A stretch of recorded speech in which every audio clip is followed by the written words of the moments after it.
BCC Lanka limited ආයතනය 2006 වසරේදී පාඩු ලබන ආයතනයක් ලෙස හඳුනාගෙන සම්පූර්ණයෙන් වසා දැමුණා. නැවතත් ඉතා සුළු සේවක සංඛ්‍යාවක් යොදා ගැනීමෙන් නිෂ්පාදන කටයුතු ආරම්භ කෙරුණා. යලිත් පසුගිය කාලයේ පාඩු ලබන ආයතනයක් ලෙස හඳුනාගෙන BCC ආයතනය ප්‍රතිව්‍යුහගත කිරීමටයි සැලසුම් කර තිබුණේ. එහෙත් නව රජය යටතේ ඉතා කෙටි කාලයකදී මෙම ආයතනය ලාභ ලබන තත්ත්වයට පත් කර තිබෙනවා.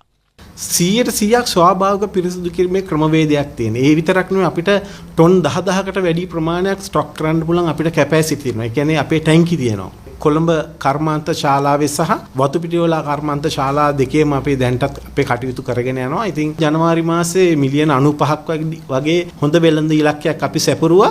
වසර 100කටත් වඩා පැරණි මේ ආයතනයේ පෙබරවාරි මාසේ මිලියන 121ක වෙළඳ ඉලක්කයක් සැපරුවා. ඒක ඇවිල්ලා BCC ආයතනයේ ඉතිහාසයේ වැඩිම වෙළඳ ඉලක්කයක් සපුරපු මාසය.